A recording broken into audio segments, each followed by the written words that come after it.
Hey there, pirates! Welcome aboard the Anime No Me channel. Doflamingo could definitely come back as the new leader of the God Warriors in One Piece, and honestly, it makes a lot more sense than it seems at first glance. Think about it. This guy isn't just some random villain who got defeated and forgotten in a dark cell and impelled down. Doflamingo is a ticking time bomb with all the pieces ready to blow up the board again. And if Oda wanted to wipe this character out for good, he would have done it the usual way. No clues, no leftovers, no little jokes in the newspaper. But no, Doffy keeps showing up, wearing sunglasses and grinning like he knows something we don't. And that's when the game really starts. Take chapter 956, for example. There's that moment when Gorosei mentions Doflamingo's situation is safe for now. And you stop and think, safe from what exactly? What are they protecting him from? Or who are they trying to protect him from? Maybe, just maybe, he has something nobody else does. A wild card even the Celestial Dragons respect. Could it be info? Sure. A hidden trump card? Absolutely. But it could very well be that he still has some use to the world government. And look, being useful is a pretty damn good reason for someone not to disappear from the story. And then we remember that Doflamingo isn't just a powerful pirate with a psycho smile and an eccentric wardrobe. He's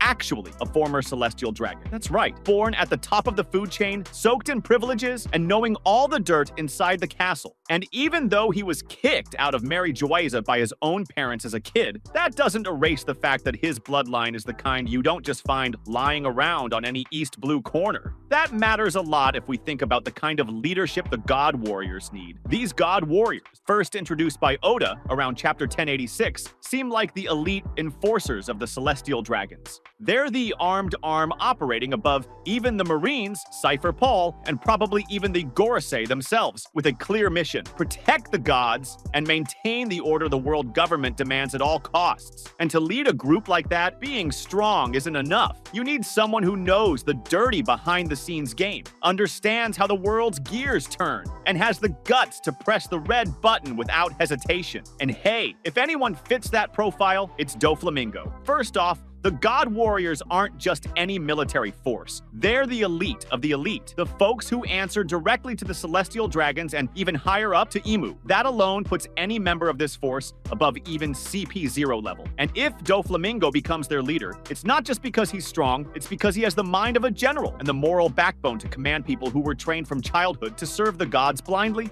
But the question is, would the other warriors obey him that easily? Maybe not. Maybe, just maybe, we'll see some internal tension brewing, because many of the warriors are probably Celestial Dragons by blood, trained by tradition, and Doflamingo, though a former noble, was kicked out of paradise, fell into the mud, mixed with pirates, traffickers, gangsters, people they despise. That could create some juicy conflict where some warriors follow him out of fear, others for interest, and a few for genuine respect. And he, with that sly grin, would use every one of those reasons to his advantage. But here's the fun part. He doesn't just want to obey. Doflamingo's not the type to put on golden armor, swear loyalty, and live happily ever after. He's a manipulator, a strategist, and he'd probably only accept this job if he saw it as a stepping stone to even greater power. Maybe, just maybe, he'd use this new role as a bridge to get back into the secrets of the world government, the things he already hinted at during Dressrosa. The big truth, capital T. That hidden treasure in Mary Joaiza he talked about so fondly back in chapter 761. By the way, don't forget how he said he could bring down the entire world if he revealed what he knows. That's not just talk. That's pure foreshadowing. So I think once he's inside the God Warriors, he starts digging again. More carefully, with more reach, and with powerful people following his orders. And he doesn't do it alone. Remember, Doffy always had a family. The Don Quixote family might have been dismantled, but it was never fully erased. Some might be loose, others hiding, even disguised out there. With Doflamingo leading the warriors, he could slowly restore his family's power within the order's structure. And boom, you have a new organization, born at the top of the pyramid, but with deep roots in the underworld. Remember the Dressrosa arc? He ruled that kingdom like a real god, manipulating the people, controlling the underground, having total control over everything, including his own family, even if it was a dysfunctional one full of problems. He did it coldly, strategically, and with a smile, all while playing a bigger game of chess with the world outside. That's when he talked about the national treasures of Mary Joaiza. He knows things, big things, things the Celestial Dragons want buried. And that's another reason I don't think he's just being kept alive out of pity. He's useful, he's dangerous, and he could be reintegrated into the most secret and decisive force of the world government if it means keeping the system alive. Now think about it. The current leader of the God Warriors was, until recently, this guy Figureland Garling. We found out about him in chapter 1086 too, a guy who clearly has connections with big names from the past, maybe even with Shanks himself, but that's a different story. The point is, with Garling promoted or moved to a higher position, there's an open, hot seat leading the Warriors. And that seat needs someone with a track record, a name, an impact, someone who can be both feared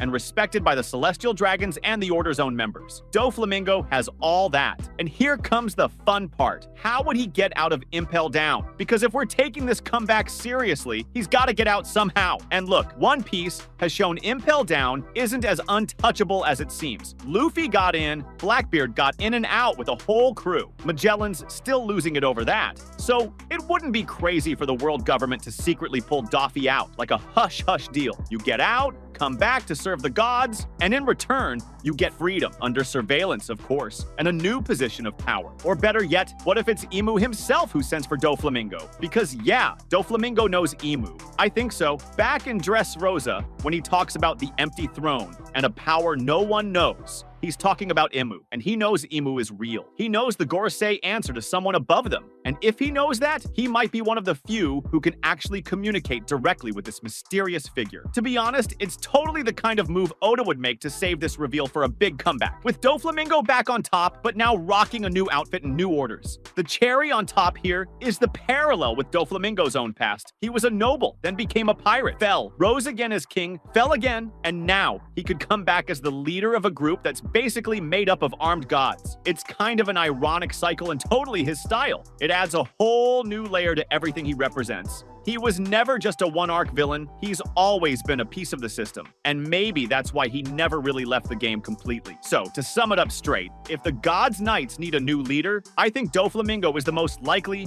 most prepared, and most context-rich name for the job. With the world on fire, the Navy fragmented, the Yonkos fighting each other, and the world government barely holding on, it's more than possible that Doffy's return happens as part of the last big play from the guys who still think they can keep the world the way it is. And honestly, if that happens, I won't just think it's awesome. I'll give a standing ovation because Oda has shown time and time again he knows how to use these characters in ways no one expects. But that makes perfect sense once it happens. Then we'll have a new Doflamingo. Not the king of Dressrosa anymore, but the king of the gods. A king of strings, secrets, and pure chaos. And maybe, just maybe, even more dangerous than before. That was today's content. We hope you liked it and want to share your opinion on the subject. Don't forget to share the video, give it a thumbs up, and I'll see you in the next video. Take care and stay amazing.